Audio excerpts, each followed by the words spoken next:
गाड़ी 50। अच्छा आपके पास 1-2 घंटे है तो कोई ऐसा बहुत इमरजेंसी में तो कोई इंसान नहीं बैठा होगा। आपसे अधिक टाइम की कीमत मेरी है, विश्वास कीजिए। My time is costlier then yours. अभी कम से कम इस वक्त तक, कल आप मेरे से आगे निकल जाएं, मैं दुआ करूंगा, लेकिन अभी इस वक्त तक तो मेरा वक्त आपसे अधिक महंगा है। आप माने या ना माने उससे कोई फर्क, रियलिटी है। और मेरे तक आते आते आपको कितना वक्त लगेगा, I don't know, but it will take time for you to be like me. Exactly, I challenge you that if you have the guts, be like me, be better than me. मैं आपको चुनौती देता हूं, अगर आप में थोड़ा भी साहस है, आप में थोड़ा भी कर्ज है, आपकी थोड़ी भी औकात है, आपका थोड़ा भी कंसाइन जिंदा है, तो मैं आपको चुनौती देता हूं, मेरे जैसा बन के दिखाइए।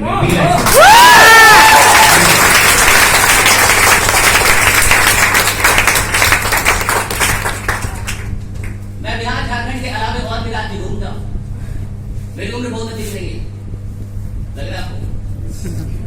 मुझे सूट इसलिए पहनना पड़ता है ताकि आपको पता चले मैं ही बोलूंगा, वरना आपको पता नहीं चलेगा बोलेगा कौन। इसलिए मेरे को सूट और टाई पहनना पड़ता है। अभी कल मैं था हजारीबाग में, 1000 बच्चे थे, फादर बैठे हुए थे, सारे टीचर बैठे हुए थे। Saint Roberts cultural high school में मुझे बुलाया गया। The father did not go away for a single second from my seminar. He attended the whole seminar for 2.5 hours, sitting over there. जो फादर, जो प्रिंसिपल थे, वो 1 सेकंड के लिए उठ के इधर उधर नहीं गए, 2.5 घंटे बैठे रहे। मेरे को सुनने के बाद बोले कि सर हमें देख के नहीं लगा था कि आप इतने खतरनाक इंसान हो सकते हैं, आप फिर कब आएंगे। और हमारी सोसाइटी है, उस सोसाइटी में बहुत सारे स्कूल है, सेंट जेवियर, सेंट लोएला, ये वो। सर प्लीज हम आपसे रिक्वेस्ट करते हैं, 1 लाख रुपए तो हम लोग नहीं दे सकते, बट आपका टॉप हमें चाहिए। तो हमने कहा कि सर ऐसे भी स्कूलों से हम लोग पैसा नहीं लेते, स्कूल में हम लोग टॉप फ्री करते।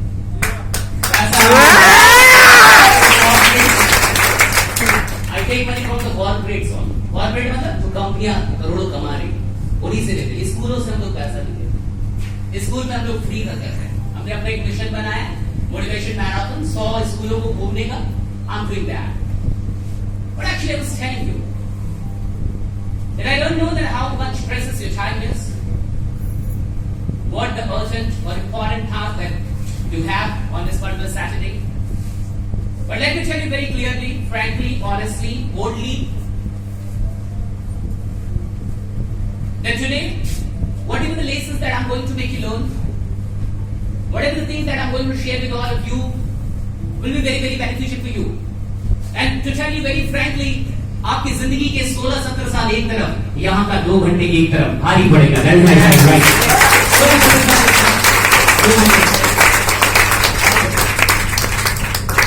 आपको बता रहा था कि मोटिवेशन किसके लिए जरूरी है और सफलता का मतलब क्या होता है। आपको कैसे लगेगा कि now you have been successful, right?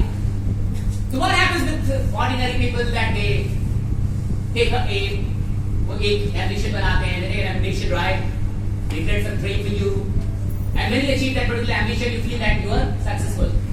Like a student took an ambition of being a bank PO, he appeared in that particular examination, and finally got selected and became a bank PO. Now he can say that I am successful.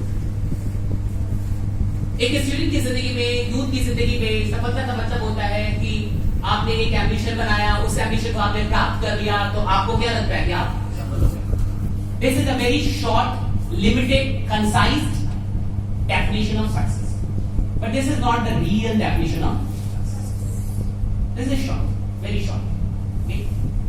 This is not the real definition of success. Success has a bigger aspect. This is very concise. Motivation क्यों जरूरत है? मैं आपको एक कहानी सुना रहा हूं। एक बच्चा जब समर वेकेशन हुआ, समर वेकेशन जब गर्मी की छुट्टी हुई, वो कॉलेज में पढ़ाई करता था। तो उसने सोचा कि जब समर वेकेशन हो ही गया है तो बेकार का बैठने से अच्छा होगा कि मैं कहीं पे काम कर लूं और थोड़ी सी पॉकेट मनी जनरेट कर लूं।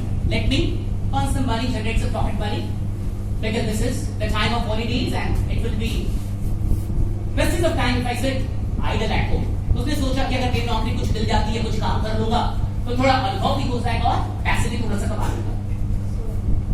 तो उसने ये पता करना शुरू किया कि कहां पे नौकरी है।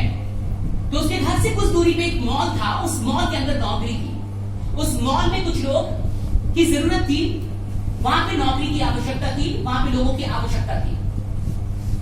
इंटरव्यू के दिन सैटरडे को इंटरव्यू थी, सैटरडे के दिन इंटरव्यू बुलाई गई थी। जब वो बच्चा इंटरव्यू देने के लिए पहुंचा तो उसने क्या देखा कि उससे पहले 20 लोग पहुंच चुके हैं और 20 लोग एक रो में बैठे हुए हैं, वो 21वें पे बैठा हुआ है। यानी पहले 20 लोग का इंटरव्यू होगा, तब किसका होगा? उसका होगा। लड़का बहुत परेशान हो गया कि 20 लोग मेरे से आगे हैं, मेरा तो कोई चांस ही नहीं बनता नौकरी का, क्योंकि यही 20 में कोई ना कोई सिलेक्ट हो जाएगा और जब कोई सिलेक्ट हो जाएगा तो मेरे को लेगा क्यों? फिर वो बहुत परेशान हुआ। उसने काम किया, उसने वहां पे जो एक लड़की बैठी हुई थी, जो टीम मेंबर थी वहां की, उसको बुलाया था कि मैम, उसने कुछ लिखा जल्दी से, एक व्हाइट पेज पे लिख के कुछ लिखा होगा कि please pass it to the interviewing officer, आप इसको प्लीज इंटरव्यूइंग ऑफिसर को दे दें। तो उस लड़की ने कहा कि जब आप जाएंगे तो ही दे दीजिएगा, आपकी भी तो बारी आएगी तो दे दीजिएगा। कहा कि नहीं, बहुत urgent, it's very urgent, he can not wait to see this, जल्दी पहुंचा दीजिए इसको, इंतजार नहीं करना है, एकदम ये बहुत अर्जेंट। उस लड़की को लगा कि सच में अर्जेंट होगा, कुछ तो इसमें अर्जेंट बात होगी। तो चूंकि उसने बड़ी रिक्वेस्ट की तो वो शीट लेके वो लड़की इंटरव्यूइंग ऑफिसर को दे दी। उसमें क्या लिखा हुआ था आप अंदाजा लगाइए। उसके बाद से इंटरव्यू कैंसिल कर दी गई और उसका सिलेक्शन सेट कर लिया गया, बाकी लोग की इंटरव्यू ले ली गई। इंटरव्यूइंग ऑफिसर ने बाकी लोग के इंटरव्यू कैंसिल कर दिए और कहा कि इस लड़की को सिलेक्ट कर दो, इंटरव्यू कैंसिल कर दो। क्या लिखा होगा उसमें? ऐसा क्या देख लिया इंटरव्यूइंग ऑफिसर ने? एक कागज के टुकड़े पे ऐसा उसने क्या लिखा था, एक दो लाइन, जिससे पहले वो सिलेक्ट हो गया, बाकी लोग की जरूरत भी नहीं पड़ी, उसका भी इंटरव्यू नहीं लिया, ताकि उसको सिलेक्ट कर लो। उसने उस कागज के टुकड़े पे लिखा था कि sir, I am the 21st guy in the row and there are 20 more people before me, but please don't take any decision unless you see me. उसने लिखा था कि सर 20 लोग मेरे से आगे हैं, मैं 21वां हूं, लेकिन सर आपका अनुरोध है कि बिना मुझसे मिले कोई डिसीजन मत लीजिएगा। इंटरव्यूइंग ऑफिसर को एंथुसियाज्म दिखा, मोटिवेशन दिखा कि इस लड़के में कितना एंथुसियाज्म है।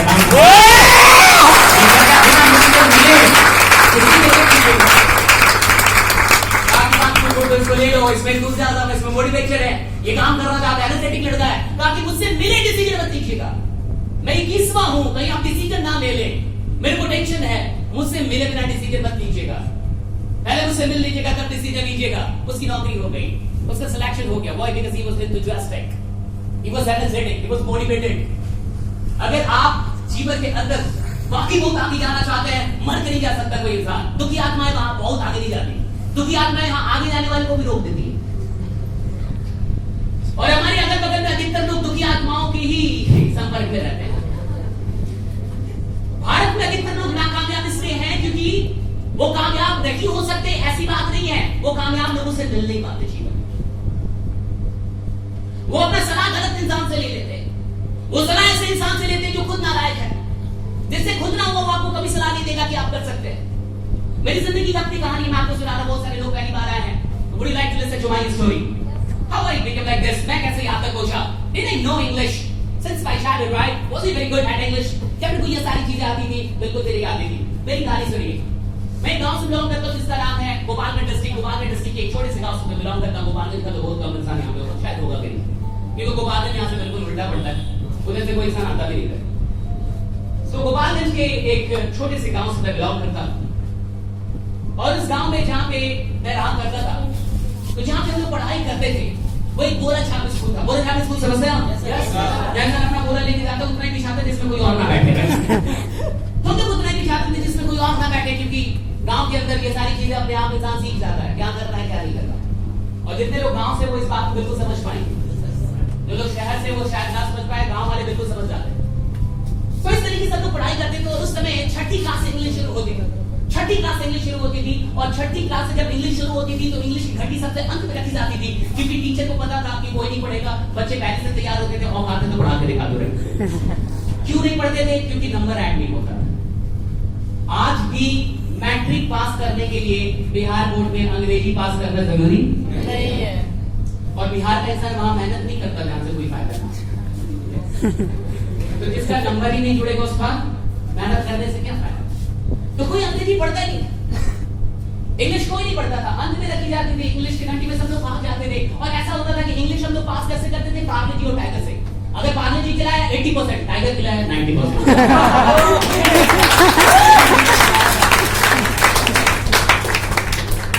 चलता था उस समय, मास्टर जी को दो लोग पार्ले जी टाइगर, ऐसे ही चलता था। And you won't believe that the whole life is based on give and take. पूरी जिंदगी इसी पे बेस्ड है, गिव एंड टेक। आप जितना देंगे उतना ही आपको जीवन से मिलेगा, आप जो देंगे वही आप निकाल पाएंगे, आप जितनी मेहनत करेंगे उतना ही रिजल्ट निकाल पाएंगे, जितना स्ट्रगल करेंगे उतनी बढ़िया आप बन पाएंगे। अगर आप स्ट्रगल करने से डरते हैं, अगर आप कष्ट करने से डरते हैं, अगर आपको डिस्कम्फर्ट से बड़ी परेशानी होती है, तो आप बहुत बड़ा भी नहीं बनेंगे।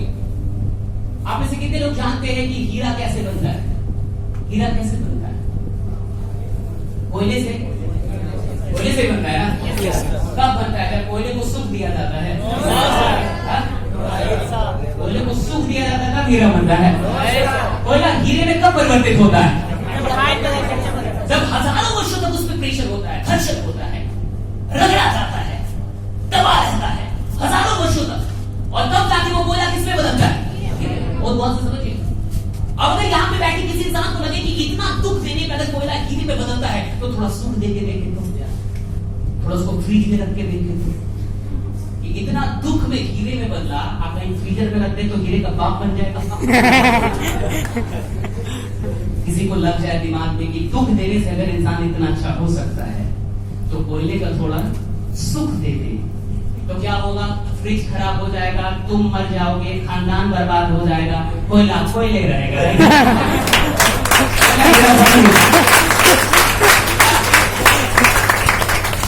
इस तरीके से कोयला बिना घर्षण के, बिना दबाव के हीरे में नहीं बदल सकता, उसी तरीके से इंसान भी बिना संघर्ष और दुख के महान और सफल नहीं बन सकता।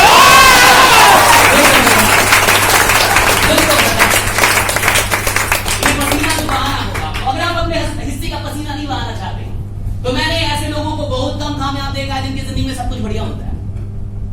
जिनकी जिंदगी में सब कुछ बढ़िया होता है वो कभी भी बढ़िया नहीं करता। जिनकी जिंदगी में कुछ गड़बड़ होता है वही कुछ खतरनाक करता है। जिसकी जिंदगी में सब बढ़िया ही चल रहा है, उसको दुख होता ही नहीं, उसको कष्ट है ही नहीं, पैसा है, गाड़ी है, घर है, तब बढ़िया खाएंगे जब सब है ही। इंसान इसलिए कुछ करता है कि कुछ नहीं है, उसको माना है। जिसके पास सब कुछ हो जाए वो कुछ करता ही नहीं। एक बात तो क्लियर है कि आप आराम करके या कंफर्ट में रह के बहुत बड़ा नहीं करेंगे, आपको स्ट्रगल करना होगा। सबको अपने हिस्से का स्ट्रगल करना है। कब? जब आप बहुत बड़ा बनना चाहते तब, जिंदा रहने के लिए नहीं। 8वीं फेल इंसान भी जिंदा रहता है, यस नो? 10वीं फेल इंसान भी जिंदा रहता है, यस नो? वो अपना परिवार खुद से चलाता है, आपसे पैसा नहीं मांगता। सिर्फ जिंदा रहने के लिए बहुत अधिक मेहनत करने की आवश्यकता नहीं है, वो तो कोई भी कर देगा। बहुत सारे लोग रोज मरते हैं, क्या अखबार में छपता है कौन मरा? लेकिन कोई इंसान मरता है तो दुनिया एक पल के लिए रुक सी जाती है, एक इंसान चला गया। ये कौन लोग होते होंगे? उधर तो सोच रहा है, और क्या वहां तक वही पहुंच सकते हैं? हम और आपकी औकात ही नहीं कि वहां तक पहुंच पाए, ये भी सोचना होगा। क्या हम और आप इतना बड़ा बन ही नहीं सकते? ये भी सोचना होगा। क्या महान से कुछ ही लोग बन सकते हैं? ये भी सोचना होगा। क्या बहुत सफल कुछ ही लोग बन सकते हैं? ये भी सोचना होगा। क्या आप उस कैटेगरी में नहीं बिलोंग करते? ये भी सोचना होगा। और अगर आपको लगता है कि आप उस कैटेगरी के लायक ही नहीं है, तो आप कभी नहीं बन पाएंगे। बहुत सारे लोगों को अपने आप पे शक होता है, मेरा क्या होगा? भगवान भी ये कहता है, तेरा क्या होगा? भगवान भी कंफ्यूज रहता है, और बहुत लोग अपने भगवान को भी कंफ्यूज करके रखते हैं। भगवान, मेरे को नहीं लगता कि मेरा कुछ होगा। भगवान भी बोलता है, मैं भी ऐसा ही लग रहा है, तेरा क्या होगा?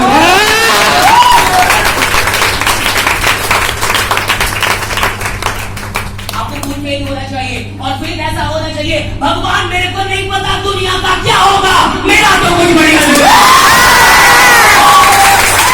मेरे को नहीं पता दुनिया का क्या होगा, मेरा तो बढ़िया होगा। जब कोई ऐसा बोलता है तो भगवान भी उस पर बोल रहा है तेरा बढ़िया होगा। और जब कोई ऐसे बोलता है कि भगवान सब कुछ बहुत बढ़िया लग रहा है, लोग बहुत अच्छे लग रहे हैं, मेरे अगल बगल में मुझसे तेज लोग दिख रहे हैं, जहां जाता हूँ मेरे से अच्छे बढ़िया लोग मिलते हैं, मैं कहीं का नहीं हूँ। भगवान भी बोलता है भाई हम भी सोच रहे तू कहीं का नहीं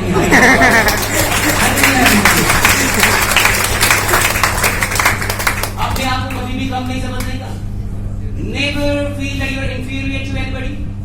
कोई भी हो इंफीरियर नहीं समझने का अपने आप। उसने मेहनत किया तो पहुंचा, तुम भी मेहनत करो तो पहुंच जाओगे। सिंपल है, काम खत्म।